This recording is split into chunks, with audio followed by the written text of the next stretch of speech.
नमस्कार दोस्तों। क्या अमेरिका अब मिडिल ईस्ट से अपने सारे एयरबेस पूरी तरीके से गायब करने के लिए तैयार हो गया है? क्योंकि अभी हाल ही में एक देश की खबर तो निकल के आ गई है कि अमेरिका ने सीरिया से अपने बेस को खाली कर दिया है और यहां से इसकी सेना निकल चुकी है। पर सेना निकलकर अमेरिका नहीं गई है, सेना निकलकर सीरिया के ही पड़ोसी देश जॉर्डन के अंदर चली गई है।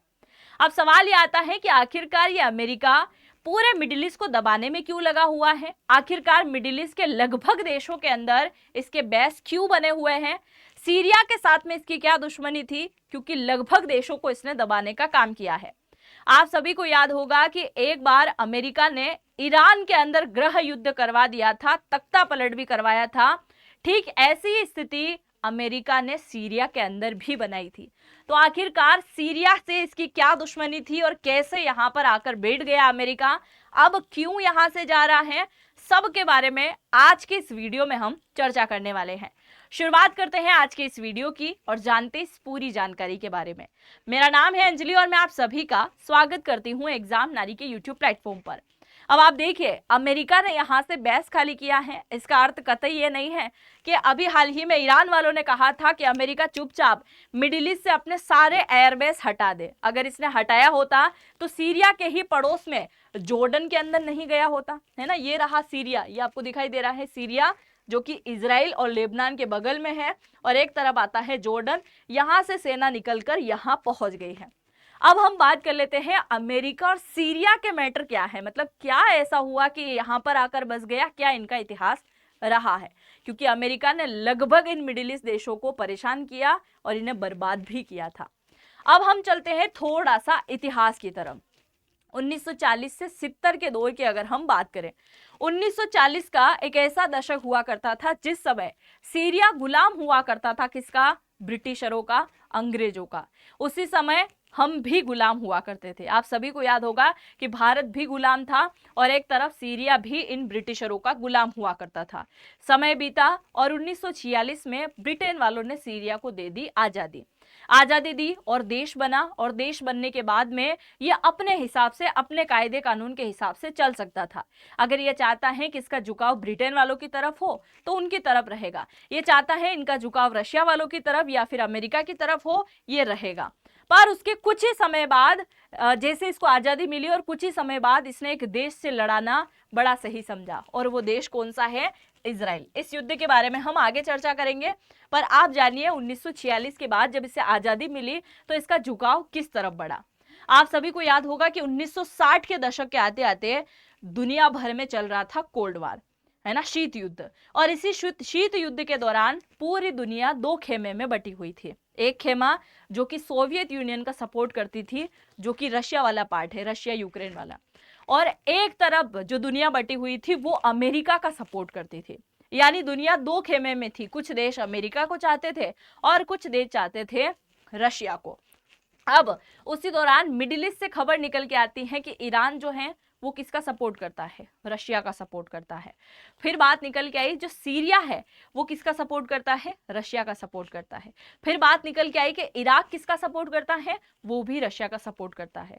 और ये बात अमेरिका को अच्छी नहीं लग रही थी। क्यों अच्छी नहीं लग रही थी? क्योंकि अगर ये सारे मिडिल ईस्ट के देश, ये आप जरा यहाँ पर देखिए, ये अगर सारे के सारे मिडिल ईस्ट के देश रशिया के खेमे में चले जाते, रशिया का सपोर्ट करते, तो यहाँ सब की सब जगह पर रशिया के एयरबेस बन जाते, ना कि अमेरिका के एयरबेस बनते।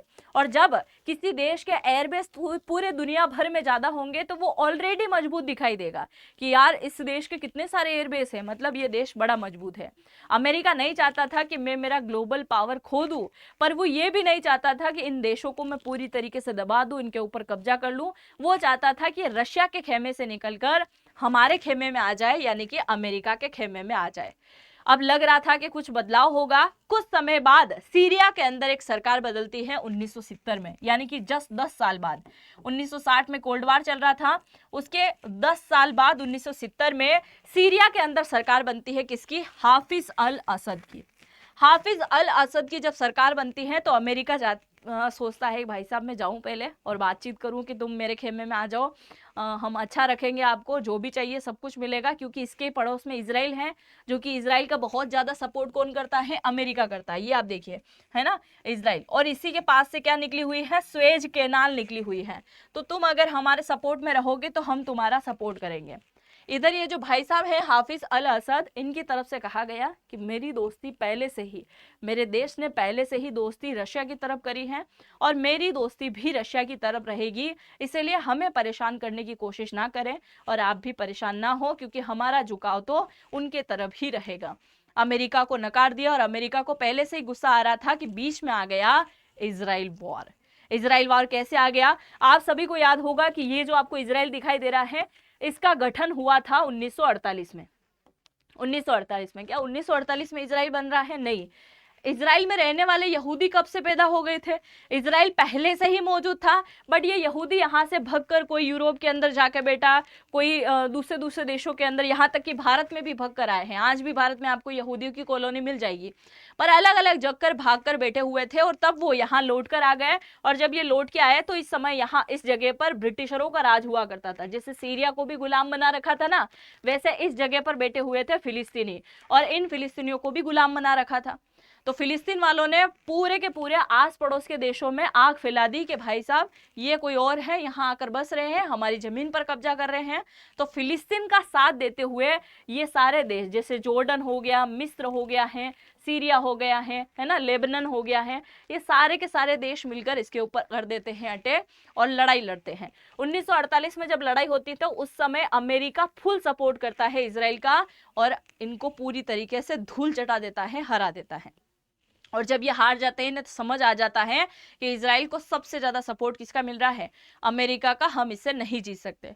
फिर कुछ समय बाद इनके माइंड में आता है भाई साहब एक बार और युद्ध करते हैं।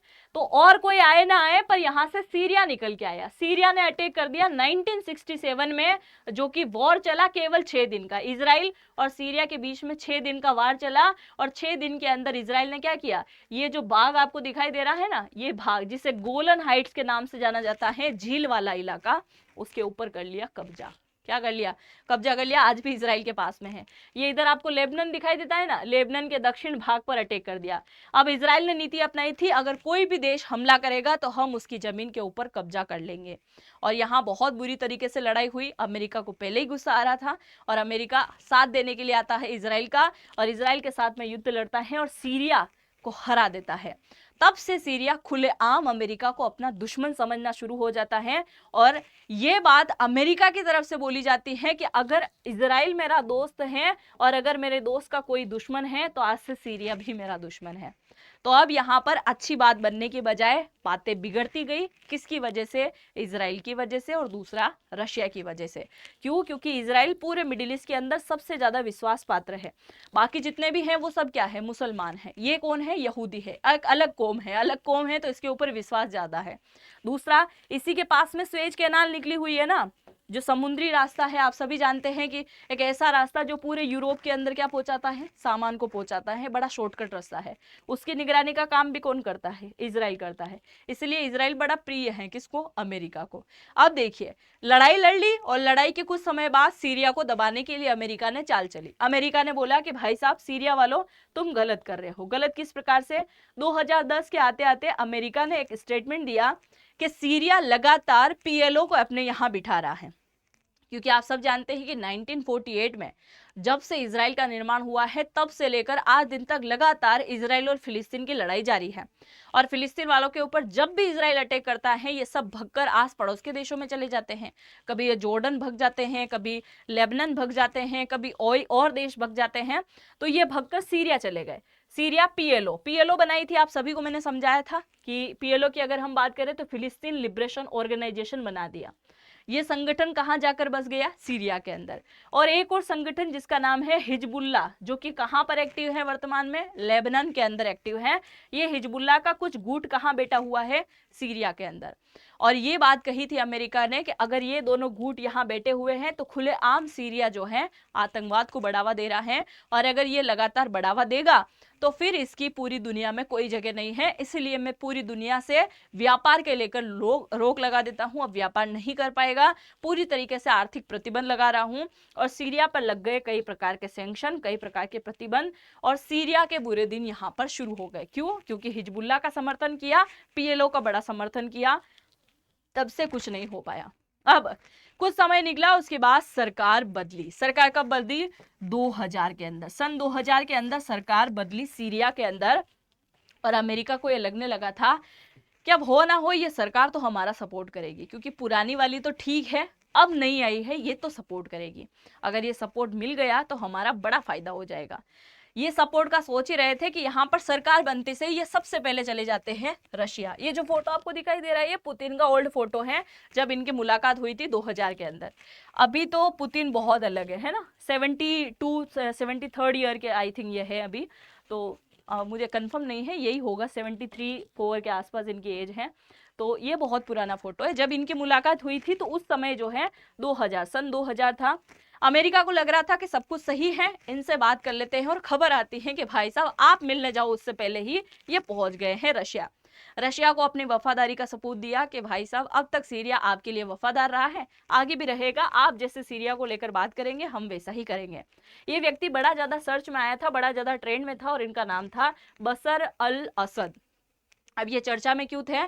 क्योंकि अमेरिका ने यहाँ पर सीरिया में एक चाल चल दी, क्योंकि ये इंसान इनसे मिलने गया है, अमेरिका नहीं गया, और उसी वजह से अमेरिका ने पूरे सीरिया के अंदर आग लगाना शुरू कर दिया। आग मतलब ये नहीं कि घर फ्लैट वगैरह जला दिए, आग इस प्रकार की लगाई कि जनता सड़कों पर आ गई। और जब जनता सड़कों पर आई तो सीरिया की सरकार ने कठोर कदम उठाए, और जब कठोर कदम उठाए गए तो सरकार, ये जनता और भी ज्यादा भड़क गई, और इतनी भड़की कि गृह युद्ध शुरू हो गया। और जब गृह युद्ध शुरू हुआ तो यहाँ एंट्री हो गई अमेरिका और रशिया की।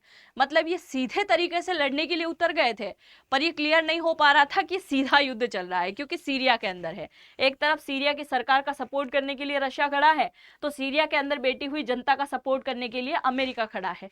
ठीक वही ईरान वाली स्थिति बन रही है ना, कि जनता को खिलाफ कर दो और जो सरकार में बैठा हुआ है खामनेई है ना उसको मार दो। वही वाली चीज यहाँ पर चल रही थी। अब ये दोनों सपोर्ट में आ गए थे। कौन? रशिया भी आ गया सपोर्ट में, और ईरान भी सपोर्ट में आ गया। एक तरफ अमेरिका और इजराइल और यूरोपीय देश एक हो गए थे, और ये एक इसलिए हो गए थे, इन्हें लगता था कि गृह युद्ध जो हो रहा है जनता के समर्थन में हम आ जाते हैं, जो जनता को मारे पीटेगा, परेशान करेगा, हम उनकी भी पूरी तरीके से बैंड बजा देंगे। ऐसा तो चल ही रहा था, ये आपस में लड़ाने की तैयारी कर ही रहे थे कि कुछ समय बाद सीरिया के अंदर एंट्री हो जाती है आईएसआई की।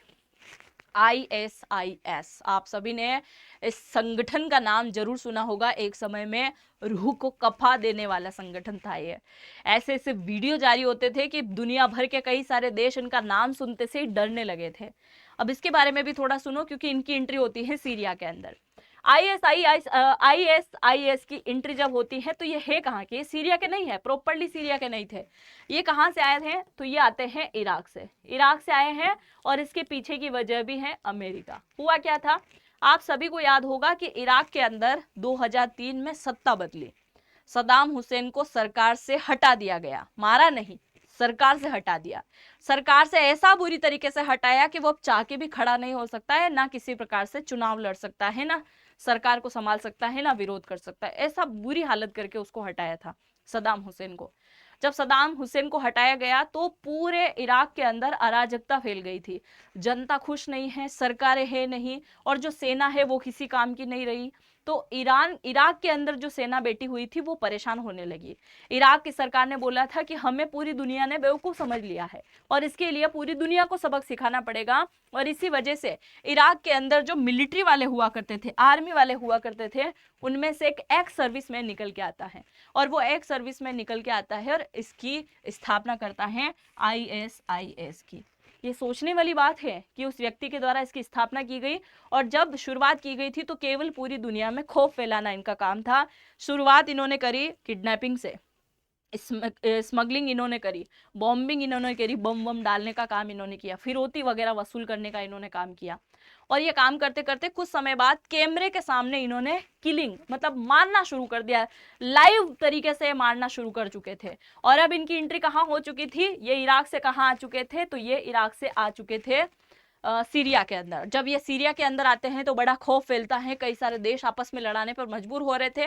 तो अमेरिका ने बोला था कि सीरिया अकेले को मैं संभाल लूंगा, किसी को आने की जरूरत नहीं है, और ये पूरी दुनिया में डर फैलाएगा, इससे पहले ही इसका फन कुचल दिया जाएगा, इसे मार दिया जाएगा। यहाँ पर होती है अमेरिका के सैनिकों की एंट्री, है ना। और जब अमेरिका के सैनिकों की एंट्री होती है तो वो दौर होता है 2014 का। 2014 के दौर में जब इनकी एंट्री होती है, तब से लेकर लगातार अमेरिका की सेना, इजराइल का सपोर्ट और आसपास के एरिया में जहां जहां अमेरिका के बेस बने हुए हैं, वहां से लगातार अमेरिका और अमेरिका के सैनिकों को मदद मिलती रही। और अंततः 2019 का वो दिन आता है जब ISIS का जो चीफ होता है, मेन व्यक्ति होता है, उसे लुढ़का देती है अमेरिकी सरकार, और धीरे धीरे संगठन भी टूटना शुरू हो जाता है। क्या हो जाता है? धीरे धीरे संगठन टूटना शुरू हो जाता है। अब इस वीडियो की जो शुरुआत मैंने करी थी और उसमें मैंने बताया था कि जब दुनिया दो खेमे में बढ़ चुकी थी, अमेरिका यहां क्यों आना चाह रहा था, उसके 3 रीजन आप जरा जानिए।